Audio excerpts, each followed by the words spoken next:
वाले। Hello dear students, good morning to all of you. आज जो है आज के लेक्चर में राउल्ट का नियम पढ़ने वाले हैं, ठीक है, जो बहुत ही एग्जाम में आपके हेल्पफुल होने वाला है। कम से कम 3-4 नंबर का ही आता है एग्जाम में, ठीक है। तो राउल्ट का नियम मैंने उसको आप सही तरीके से समझने का, वीडियो को अंत तक देखना है, तभी आपको समझ में कुछ आ पाएगा।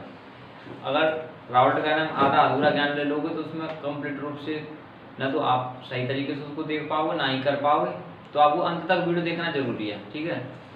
उसके बाद में मैं नेक्स्ट वीडियो डालता रहता हूँ। केमिस्ट्री की सेकंड चैप्टर चल ही रहा है तुम्हारा, और जो भी पीछे वाला रह गया, जो भी मैंने कराए थे, वो पिछली वीडियो में आप देख सकते हो, ठीक है। तो हम क्या करना है इसमें, राउल्ट वाला नियम। तो सबसे पहले मैं एक एग्जाम्पल के तौर पर समझाने वाला हूँ तुम्हें किस तरीके राउल्ट का नियम स्थापित होता है, ठीक है, स्थापित किस तरीके से किया जाता है। तो मेरे पास माना सपोज है एक पात्र है। क्या है मेरे पास? एक पात्र। देखना, ये मैंने एक पात्र बना लिया, ये देखो, ये मैंने एक पात्र बना लिया इस तरीके का, ठीक है। ये तुम्हारा बंद पात्र है तुम्हारा एक, ठीक है। ये तुम्हारा क्या है? टब है। इस तरीके से उसमें क्या है, ये तुम्हारा द्रव से भरा हुआ है। अच्छा, द्रव प्लस द्रव पढ़ रहे हैं हम। क्या पढ़ रहे हैं? द्रव प्लस द्रव पढ़ रहे हैं। यानी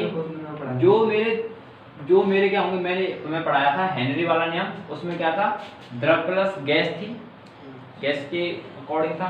लेकिन ये राउल्ट का नियम जो मैंने तुम्हें बताया है, ये द्रव प्लस द्रव के रूप में, यानी इसमें विलय जो होगा वो भी क्या होगा, द्रव होगा, और जो विलायक होगा वो भी तुम्हारा द्रव होगा। दोनों के दोनों इसमें क्या है, द्रव है, और दोनों में द्रव लूंगा। दोनों के बाद में भी जो सॉल्यूशन बनता है उससे मैं राउल्ट का नियम किस तरीके से निकालते हैं वो देखना है। ये तुम्हारा विलय है और ये तुम्हारा विलायक, इस तरीके का। यानी मेरा पात्र एक है, उस पात्र में द्रव मिला हुआ है, यानी इसमें शुद्ध द्रव है। ये आप ले लो शुद्ध जल, शुद्ध जल ले लिया मैंने, शुद्ध जल, और पात्र संख्या 1 है। क्या है इसकी पात्र संख्या? क्या है? 1 है। पहले पात्र में जल भरा हुआ है, ठीक है, शुद्ध जल भरा हुआ है। और जो निश्चित टेम्परेचर पर ये क्या करेगा, ये तुम्हारा ऊपर से बंद हुआ है, ठीक है। निश्चित टेम्परेचर पर, एक निश्चित तापमान पर जो जल जो है, अगर हीट या गर्म होगा, इसमें कुछ वाष्प उत्पन्न होगी, ठीक है। क्या होगी इसमें? वाष्प उत्पन्न होंगी, इसमें कुछ इसमें वाष्प उत्पन्न होगी, यानी जल का वाष्पीकरण होगा इसमें। तो वो वाष्प यहीं की यहीं क्या रहेगी, विद्यमान रहेगी। समझ में आ रहा? पहले पात्र के अंदर। अब मैं चलो दूसरा वाला पात्र बना लेता हूँ। मैंने यहाँ पे दूसरा वाला पात्र यहाँ पे बना लिया, समझना सही तरीके से। इसमें भी तुम्हारा क्या है, जल है, ठीक है, जल है, और ये भी तुम्हारा क्या, बंद है, इस तरीके का। और इसमें भी निश्चित टेम्परेचर पर क्या होगा, ये भी क्या होगा, वाष्प होगा, ये वाष्प दाब, ठीक है, टेम्परेचर पर। समझ में आ रही बात? इस तरीके से। और इसका मैंने नाम दे दिया द्रव 2। ये क्या, द्रव 2, वो भी क्या है, शुद्ध जल है। इसमें क्या है, शुद्ध जल है, इस तरीके का, ठीक है, शुद्ध जल।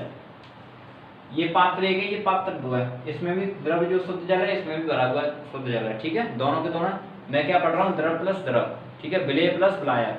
अगर इन दोनों को मैं क्या कर दूंगा, दोनों को ऐड कर दूंगा। दोनों को मैंने क्या कर दिया, ऐड।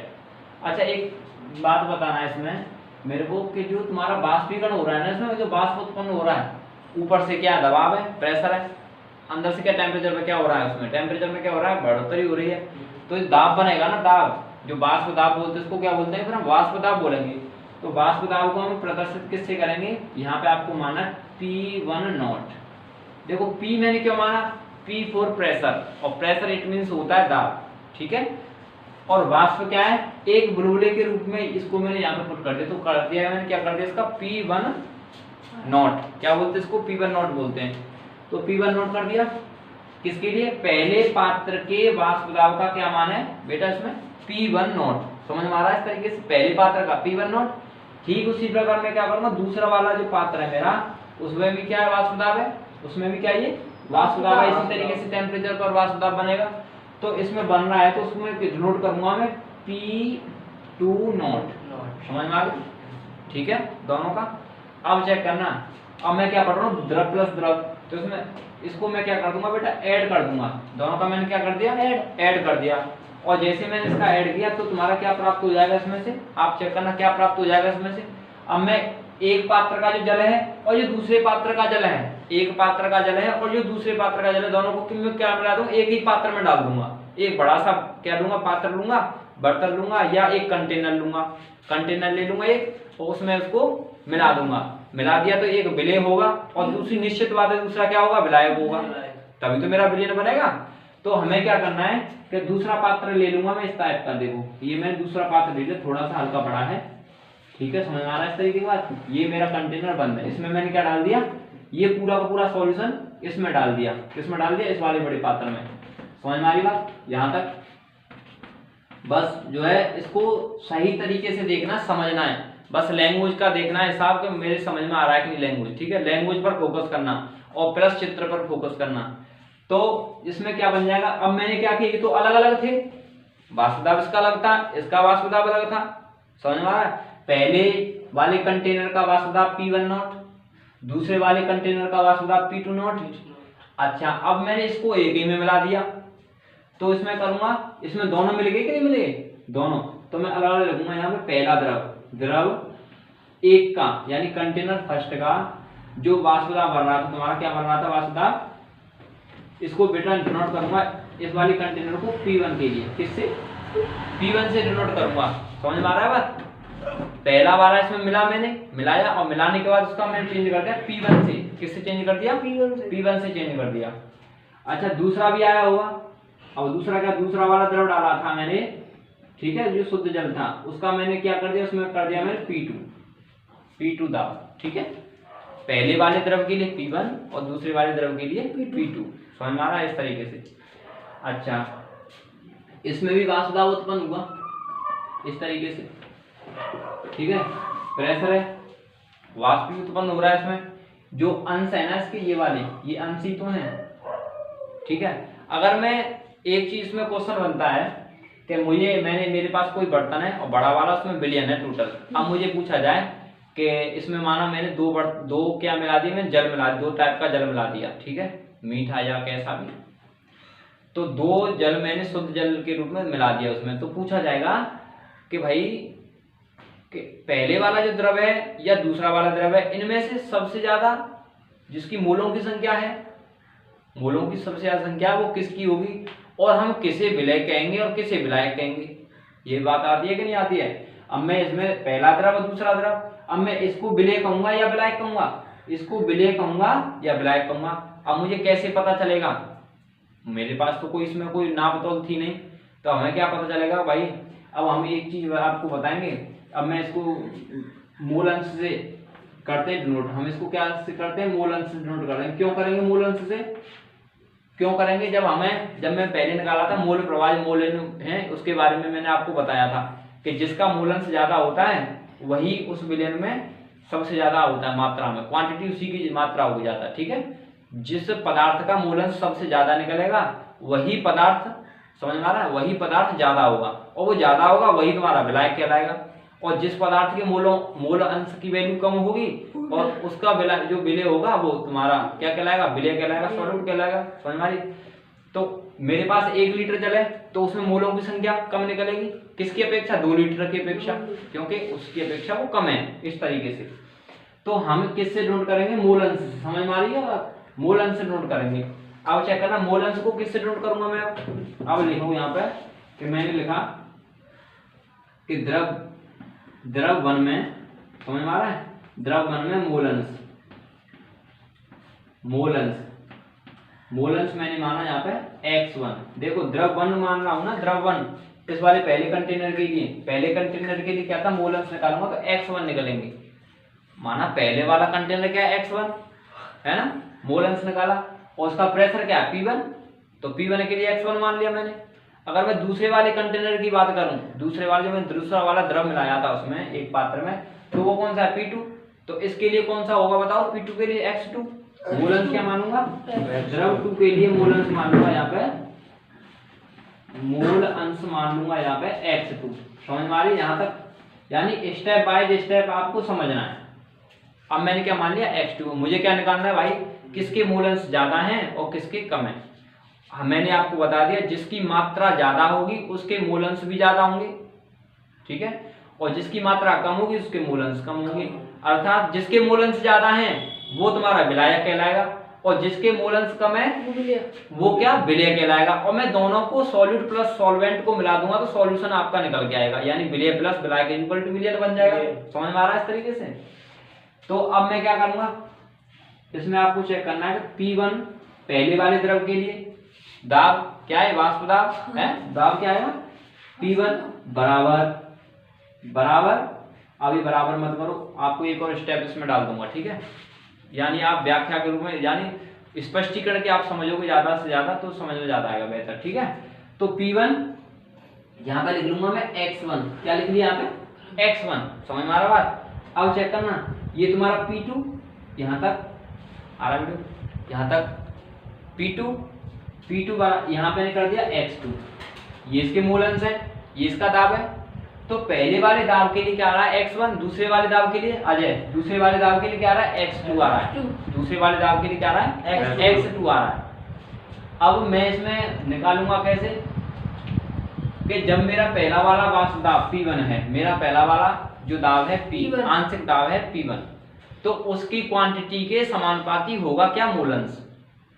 जो मोल अंश है मैं ये कहूंगा, अगर राउल्ट के नियम की बात करें तो क्या कहेंगे, समानुपाती होती है। क्या होती है वो, समानुपाती होती है।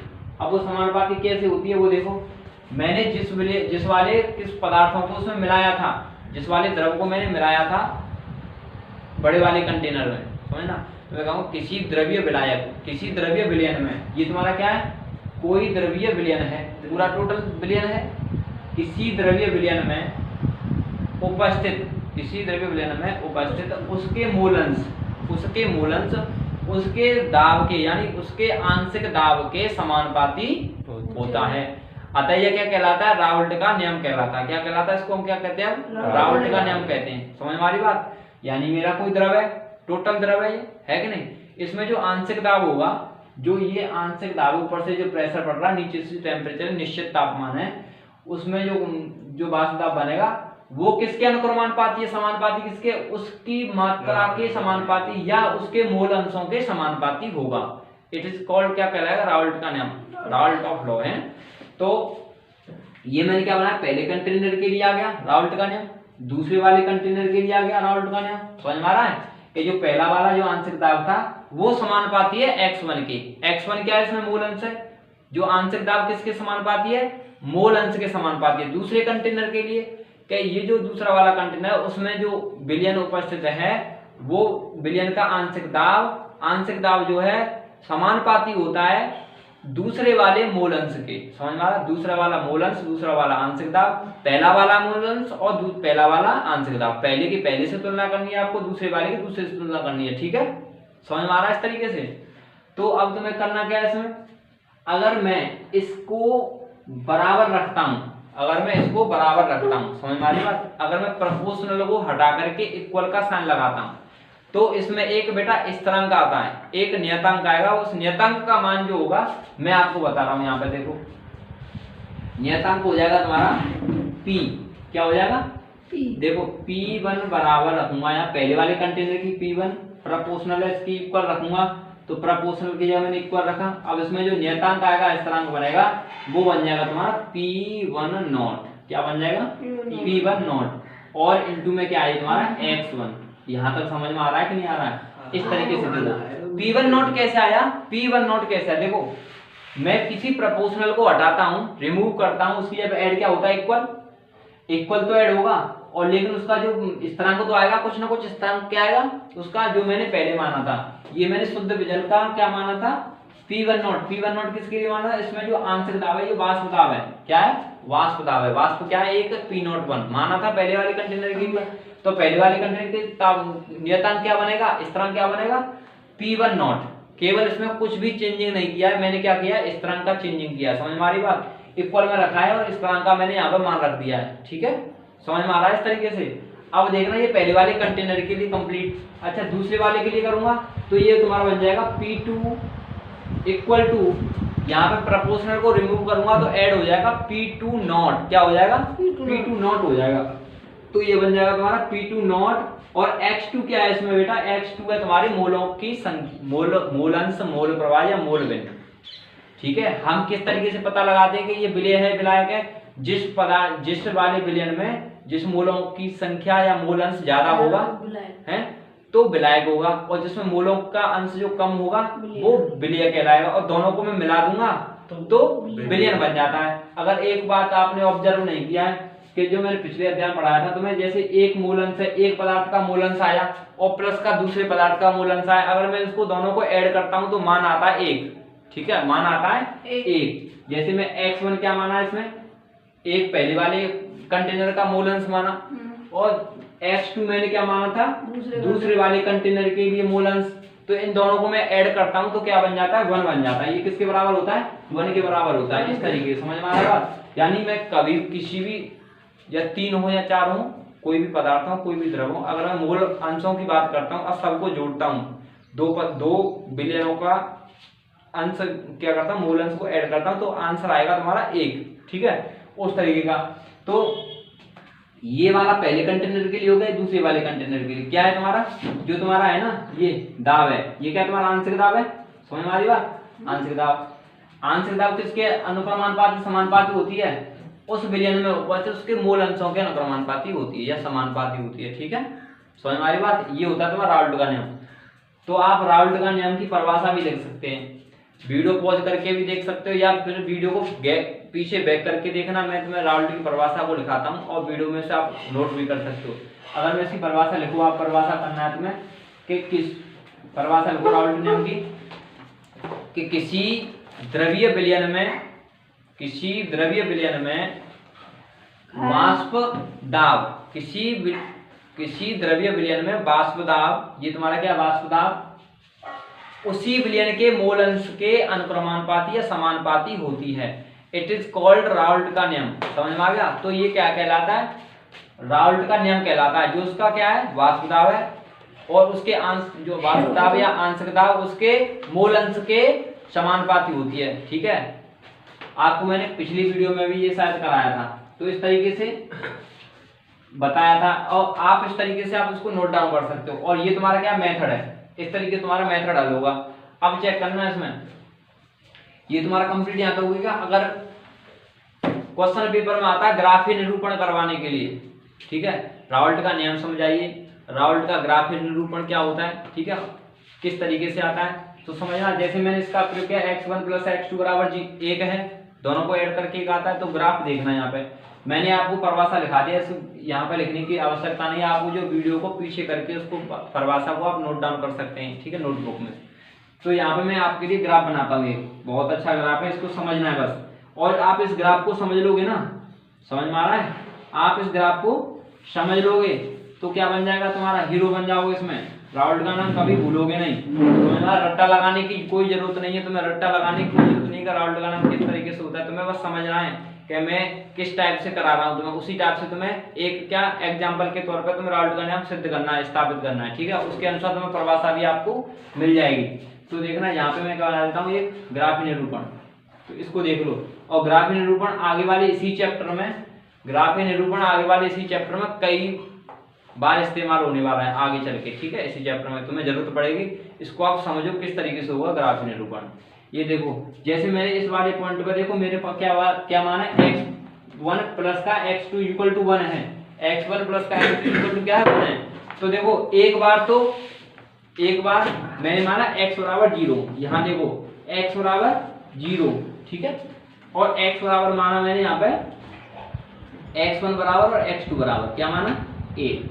चेक करो, समझो इस चीज को कि x1 = 0 मैंने क्यों माना और x2 = 1 मैंने क्यों माना। इस चीज को समझो किस तरीके से, 0 है, समझना। मैं जैसे ऐड करता हूं, क्या ऐड किया था, x1 + का x2 = 1। जब मेरे दो विलयन होते उसके मूल अंश ज्ञात करूंगा, दोनों को ऐड करूंगा तो 1 आएगा।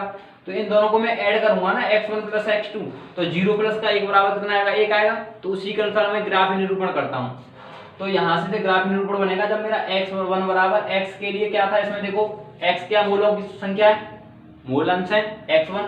तो देखो इसमें x1 क्या मूल अंश है, और इसके लिए क्या आ रहा है तुम्हारा यहाँ पे प्रेशर, क्या P1, क्या आ रहा है इसमें प्रेशर P1, इसका नेतांक क्या है P01। तो मैं यहाँ पे क्या लिख लूंगा, इसके ऊपर जस्ट इसके ऊपर लिख लूंगा P01। क्या लिख लिया मैंने यहाँ पे P01। समझ में आ गया इस तरीके से, जहाँ पे तुम्हें दे रखा है जिस तरीके का मान दे रखा है उस तरीके से तुम्हें लिखना है। ठीक है, अच्छा अब चेक करना यहाँ पे, यहाँ देखो, अगर मैं इस जगह मान लूंगा x1 x2 बराबर 1, यहाँ देखो x1 बराबर 0 यहाँ पे, तो यहाँ पे रखेंगे x1 बराबर 1, क्या रखेंगे यहाँ पे x1 बराबर 1, और यहाँ पे क्या रखना है तुम्हें x2 बराबर 0। यहाँ तक आ रहा है बेटा नीचे पे इसमें, तो x1 बराबर 1 और x2 बराबर 0। समझना, जब मेरा x1 से मान 0 से स्टार्ट होकर कहाँ जा रहा है बताओ, 1 की तरफ जा रहा है, बढ़ रहा है कि नहीं मान, और यहाँ पे x2 से बराबर 1 से लेकर के x2 बराबर 0 तक घट रहा है मेरा मान, यानी इसमें तो x1 बराबर तो बढ़ रहा है और x2 बराबर घट रहा है। तो क्या करेंगे इसमें हम लोग इसकी वैल्यू निकाल लेंगे। x1 की तो मेरे पास क्या है आंसर था, ये हो गया P1 नॉट, और x2 के लिए निकालूंगा तो यहाँ पर बन जाएगा इसके ऊपर P2 नॉट। आ गया समझ में, इस तरीके से मैंने रखा।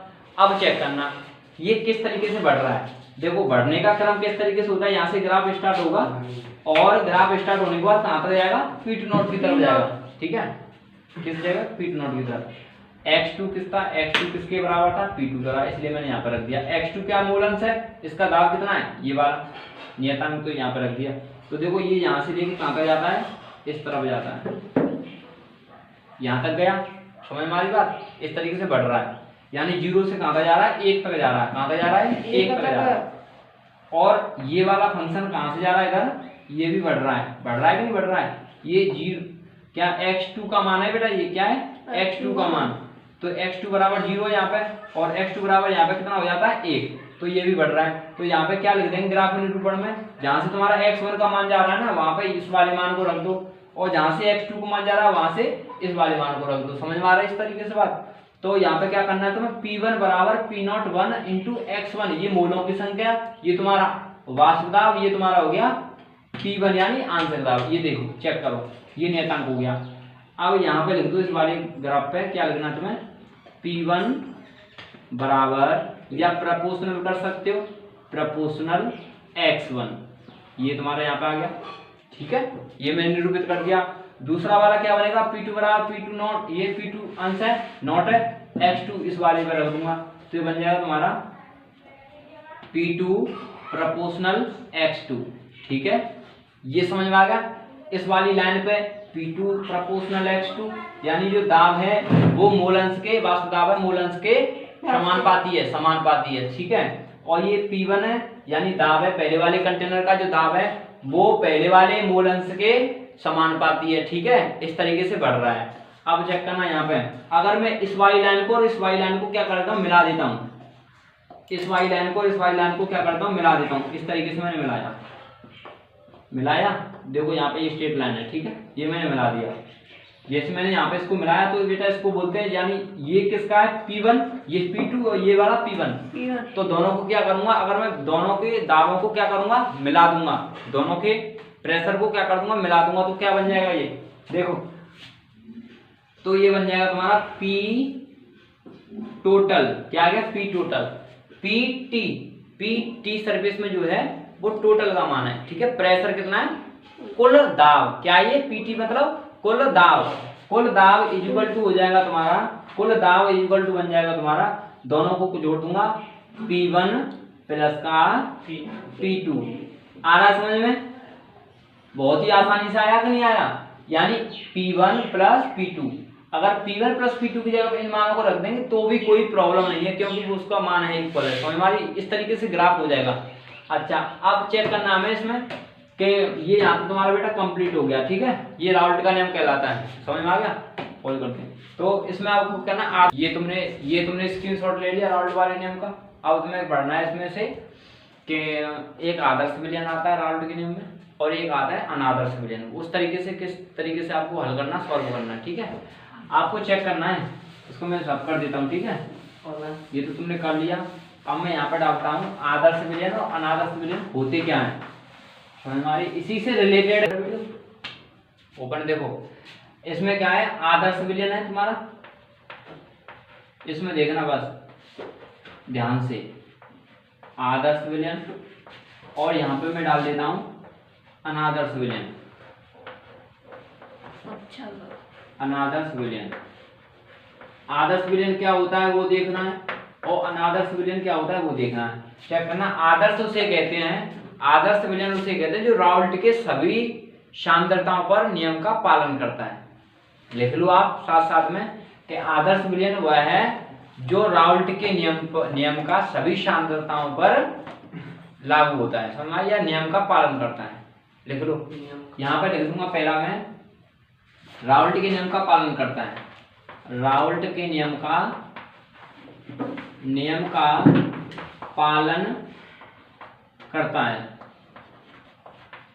बेटा यहाँ क्वेश्चन लिख दिया सभी सांद्रताओं पर, सभी सांद्रताओं पर, समझ में आई बात। राउल्ट के नियम का पालन करता है सभी सांद्रताओं पर, वो क्या कहलाता है, आदर्श विलयन कहलाता है, आदर्श विलयन कहलाता है। सभी सांद्रताएं कौन कौन सी होंगी वो देख लो। एक तो तुम्हारा P1 प्रोपोर्शनल x1, ये आंशिक दाब और ये मोल अंश समानुपाती होता है राउल्ट का नियम, एक तो ये हो गया तुम्हारा। और दूसरा हो गया तुम्हारा P2 प्रोपोर्शनल x2, एक ये हो गया तुम्हारा, ये सांद्रता वाला नियम हो गया। अच्छा तीसरा वाला क्या है तुम्हारा, PT यानी टोटल दाब बराबर किसकी होता है, P1 प्लस का P2। ये ऐसी तीन सांद्रताएं होती हैं जो विलयन पालन करता है इस वाले नियम का, तो आदर्श विलयन कहलाता है। यानी P1 यानी प्रेशर 1 है, प्रोपोर्शनल x1 बोलो मोल अंश के समानुपाती होता है उसका दाब आंशिक दाब, और P2 दूसरा कंटेनर जो बड़ा विलयन है वो क्या कहलाता है, x2। इसको नोट डाउन करते जाओ साथ साथ में, इसको मैं रफ करूंगा फिर मैं। P2 प्रोपोर्शनल x2 का क्या है, दूसरा मोल अंश है, दूसरे वाले कंटेनर का मोल अंश उसके आंशिक दाब के समानुपाती होता है। अच्छा ये कहां से आया, PT equal to P1 plus P2 यानी टोटल आंशिक दाब दोनों, यानी ये दूसरा था कि मैंने दोनों को एक में मिला दिया, मिक्स कर दिया, और मिक्स करने के बाद में ये मेरा टोटल दाब निकल के आया था। यानी ये तीनों के तीनों रूल का पालन करता है जो विलयन, तो वो आदर्श विलयन कहलाता है, ठीक है। अच्छा अनादर्श विलयन क्या कहलाता है, कि जो राउल्ट के नियम का पालन नहीं करता है, राउल्ट के नियम का पालन नहीं करता है, नहीं करता है सभी सांद्रताओं पर, ठीक है, करता है सभी सांद्रताओं पर, किसी भी सांद्रता पर जो विलयन, जिस विलयन में किसी भी सांद्रता पर राउल्ट के नियम का पालन नहीं होगा वह अनादर्श विलयन कहलाएगा, अनादर्श विलयन कहलाएगा।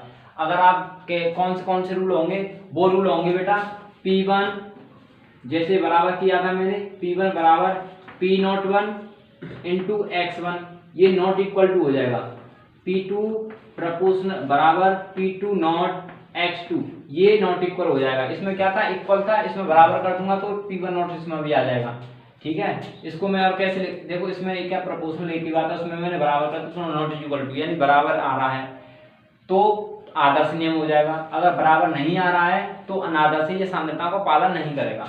अच्छा टोटल निकालूंगा मैं प्रेशर, तो नॉट इक्वल टू हो जाएगा किसके, P1 के और प्लस P2 के, ये दोनों के दोनों मान इस तरीके से आ जाते हैं, तीनों के तीनों इस तरीके से का होता है अनादर्श विलयन, इस तरीके का होता है आदर्श विलयन। समझ में आ गया होगा, आई होप ये आपकी समझ में आ गया होगा। देखो आगे वाला दूसरा सेकंड नियम आता है इसका, जो आदर्श विलयन का जो सेकंड नियम है वो क्या कहता है अपने आप में कि जो इसकी एंथैल्पी परिवर्तन होती है, एंथैल्पी होती है ऊष्मा, एंथैल्पी परिवर्तन होता है ऊष्मा, तो उसमें एंथैल्पी परिवर्तन, इसमें लिख दूंगा एंथैल्पी परिवर्तन, एंथैल्पी परिवर्तन को नोट करते हैं बेटा हम डेल एच से करते हैं, और ये शून्य होता है। एंथैल्पी परिवर्तन क्या होता है, इसमें शून्य होता है, शून्य होता है मतलब इसका मतलब क्या है, एंथैल्पी परिवर्तन कि मैं किसी कंटेनर में, एक कंटेनर में द्रव मिला रहा था, द्रव तो उसमें बेटा कोई भी ऊष्मा उत्पन्न नहीं होती है, कोई भी ऊष्मा उत्पन्न नहीं होती है, कहने का मतलब ऊष्मा उत्पन्न नहीं होगी, वाष्प नहीं उत्पन्न होगा। इस तरीके का मैं मिला दूंगा तो वो कंप्लीट रूप से उसमें घुलनशील हो जाएगा और वो आदर्श नियम में आ जाता है, तो उसकी एंथैल्पी मतलब है ऊष्मा, ठीक है। और परिवर्तन क्या होता है, शून्य, उसमें कोई भी मान नहीं निकलता है, जैसे का जैसा रहता है वो, ठीक है। तो डेल एच से इसको नोट करते हैं, एंथैल्पी परिवर्तन तुम्हारा डेल एच और शून्य बराबर के आता है, ठीक है, शून्य क्या आता है, बराबर में आ जाता है। अच्छा अगर मैं बात करूं अनादर्श वाले विलयन की, अनादर्श विलयन में क्या होता है, एंथैल्पी परिवर्तन शून्य नहीं होता। दूसरा वाला अनादर्श में क्या आता है कि एंथैल्पी परिवर्तन शून्य नहीं होता है, शून्य नहीं होता है, ठीक है, यानी हम कह सकते हैं कि del H not equal to 0, इस तरीके से हम बोल सकते हैं। समझ में आ रही बात? इस तरीके से इसमें इक्वल होता है, शून्य के बराबर होता है, और इसका एंथैल्पी परिवर्तन यानी उसमें जो है अनादर्श वाले विलयन में वो शून्य के बराबर नहीं होता है, यानी उसमें कुछ न कुछ घटता बढ़ता रहता है, घटता बढ़ता रहेगा। ठीक है, समझ में आ रही बात? इस तरीके से ऊष्मा निकलती रहेगी, कभी कम होगी कभी ज्यादा होगी ऊष्मा। अच्छा, इसमें बेटा यहाँ तक आपने कर लिया इस तरीके का, तो मैं यहाँ पे लिखूंगा तीसरा वाला पॉइंट आपको लिखना है। ये मैं इसको रफ कर दूंगा, अभी स्क्रीनशॉट लीजिए अभी तुरंत, मैं इसको रफ कर रहा हूँ। और तीसरा पॉइंट रह गया, इसमें चौथा पॉइंट रह गया, जल्दी से फटाफट करिए इसको, स्क्रीनशॉट लीजिए सभी बच्चे और जितने बार देख रहे हैं वीडियो मेरी, फटाफट से इसको मैं साफ कर दे। देखो यहाँ पे मैंने इसको साफ कर दिया, अब चेक करना इसको। अब देखो तीसरा वाला पॉइंट क्या कहता है इसका, आदर्श वाले विलयन का क्या कहता है तीसरा वाला पॉइंट, आदर्श वाले विलयन का तीसरा वाला पॉइंट कहता है कि जो उसका आयतन होता है ना, विलयन का आयतन, जैसे मेरे कंटेनर में भरा हुआ था विलयन, जिसमें राउल्ट वाले नियम में तो बताया कंटेनर में जो विलयन भरा हुआ है उसका आयतन बेटा घटता बढ़ता रहता है। तो जो आदर्श वाला विलयन जो कह रहा है वो अपने आप में वो क्या कहता है कि इसका जो विलयन जो द्रव्य विलयन है ना, वो द्रव्य विलयन, इसमें लिख लो आप, द्रव्य विलयन का आयतन घटता बढ़ता नहीं है, अर्थात हम क्या कह सकते हैं, घटता बढ़ता नहीं है, अर्थात क्या कह सकते हैं हम, आयतन शून्य के बराबर होता है। क्या होता है? शून्य के बराबर होता है, के बराबर होता है, शून्य के बराबर होता है। ये कर लो, अर्थात हम आयतन को किससे डिनोट करते हैं, v से करते हैं। किससे डिनोट करते हैं? प्रदर्शित करते हैं v से। तो v का मान क्या आ जाएगा? 0 के बराबर आ जाएगा। तो v का मान क्या आ जाएगा? 0 के बराबर आ जाएगा, समझे?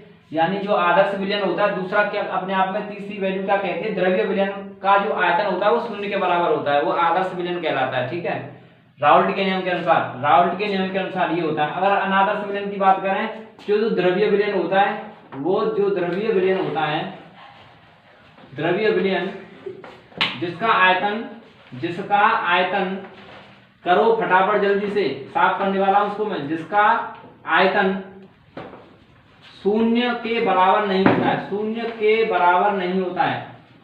वीडियो देखने वाले, ऑनलाइन वीडियो देखने वाले सबको इसको नोट डाउन करो, आयतन शून्य के बराबर नहीं होता है। मैं अगला नेक्स्ट क्वेश्चन इसमें कराऊंगा, नहीं होता है, नहीं है। इसका मतलब क्या, आयतन को इससे डिनोट करते हैं बेटा v से, कैपिटल V बराबर 0 करता था मैं आदर्श वाले, इसमें क्या कर दूंगा, नॉट इक्वल टू कर दूंगा। सिंपल है, आपके लिए सिंपल कर दिया का v नॉट इक्वल टू 0 कर दिया।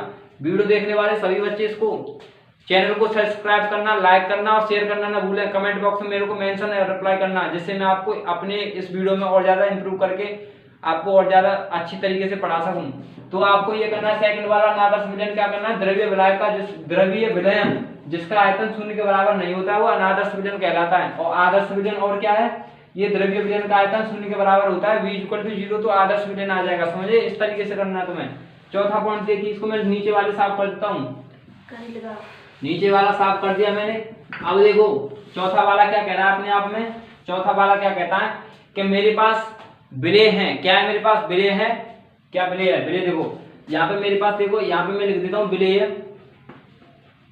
प्लस विलेय, यहाँ पे मैंने लिखा विलेय प्लस विलेय, यहाँ पे लिखा मैंने कॉमा विलायक प्लस विलायक। समझना, इस चीज को मैं समझाने वाला हूँ तुम्हें, विलायक। और यहाँ बन जाएगा इक्वल टू में दोनों के बराबर, ये बराबर में बन जाएगा पूरा, ये बन जाएगा तुम्हारा विलयन। क्या बन जाएगा?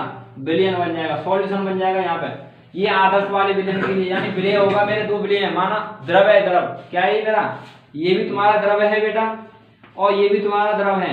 अगर मैं द्रव प्लस द्रव को कर दूंगा तो पूरा टोटल द्रव आएगा, इसका मूलंश अलग होगा, इसका मूलंश अलग होगा, ठीक है। और दोनों के मूलंश को ऐड कर देता हूँ, एक आ जाता है। उसी के अनुसार मुझे करना है कि विलय प्लस विलय, या तो वो विलय प्लस विलय होंगे, कम मात्रा में होंगे, दोनों बराबर मात्रा में होंगे।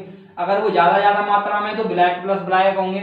और दोनों को मैं अगर ऐड कर देता हूँ ना, ऐड कर देता हूँ तो विलयन बन जाता है। तो ये द्रव प्लस द्रव की फॉर्म में होते हैं। अगर इसको डिनोट कर दूं तो इसको मैं साफ कर देता हूँ यहाँ पे।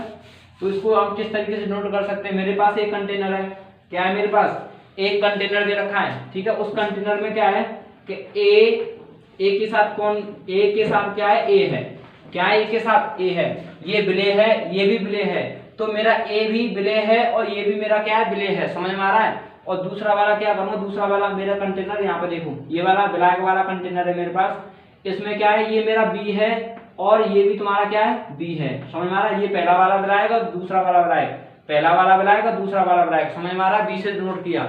अगर मैं इन सबको क्या कर देता हूँ, ऐड कर देता हूँ, इन सबको क्या कर दिया मैंने, ऐड कर दिया, तो क्या बन जाएगा, इसमें से एक पदार्थ उठेगा, इसमें से भी एक पदार्थ आएगा, तो बन जाएगा यहाँ पे एक दूसरे वाले बड़े वाले पात्र में मिला दूंगा। राउल्ट के नियम के अनुसार क्या बन जाएगा, ए डॉट डॉट डॉट, ये किससे करेगा, ए के साथ बी आ जाएगा। ठीक है, तो ये विलेय प्लस विलेय होता है, यहाँ पे आकर्षण हो रहा है। क्या हो रहा है, यहाँ पे आकर्षण हो रहा है, आपस में क्या हो रहा है, आकर्षण, यानी एक दूसरे को आकर्षण कर रहे हैं। और यहाँ पे भी तुम्हारा क्या आ जाएगा, यहाँ पे आकर्षण कर रहे हैं। समझ में आ रही बात, इस तरीके से आप में बॉन्ड स्थापित कर लेते हैं, तो यहाँ पे भी टोटल आकर्षण बन जाएगा।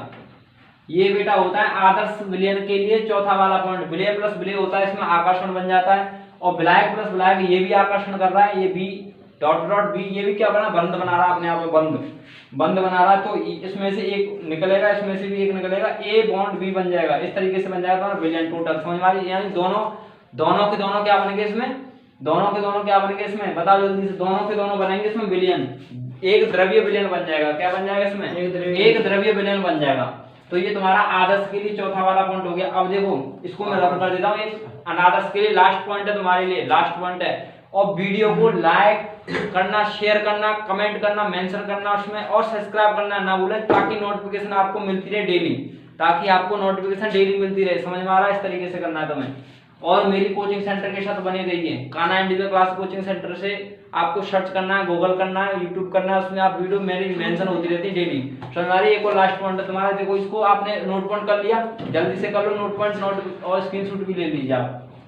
आपको चौथा वाला पॉइंट देखो बेटा, यहाँ से आपको रख कर देता हूँ इसको, यहाँ पे चौथा पॉइंट किसका देखना है, इसका करना है। देखो अनादर्श वाले विलयन का करना है चौथा वाला पॉइंट। इसमें क्या कहता है, ये इसके बराबर होता है बेटा, इसके बराबर होता है, तो इसमें चौथा पॉइंट कंटेनर आएगा वही विलय प्लस विलय, इसमें भी आएगा ए, समझ में आ रहा है, इस तरीके से प्लस का इसमें भी आएगा, दूसरा वाला कंटेनर बी यहाँ पे आ जाएगा। और यहाँ पे ये बनता है क्या, ए भी बनता है, क्या बनता है इसमें, ए भी बनता है, तो ये नॉट इक्वल टू क्या हो जाएगा, ए बी के, किसके बराबर होता है, not equal to A B के। समझ में आ रहा है, इस तरीके से ऐसे बन जाएगा ये, तो ये तुम्हारा अनादर्श कहलाएगा और ये तुम्हारा आदर्श कहलाएगा। इस तरीके से कर लो आप। वीडियो को पीछे रिवर्स कर करके उसको आप वीडियो देख सकते हो, नोट पॉइंट करो, नोटबुक बना लो इसकी अच्छी तरीके से। शानदार लेक्चर हर बार आता है, केमिस्ट्री का लेक्चर आता है, मैथ का भी लेक्चर आता है मेरी कोचिंग सेंटर पर। ठीक है, Kanha individual class coaching centre के नाम है, और आपके साथ मैं बना रहता हूँ ऑल टाइम। समझ में आ रहा है, रिप्लाई करना कमेंट बॉक्स में। Okay, thank you very much, मेरे साथ बने रहिए।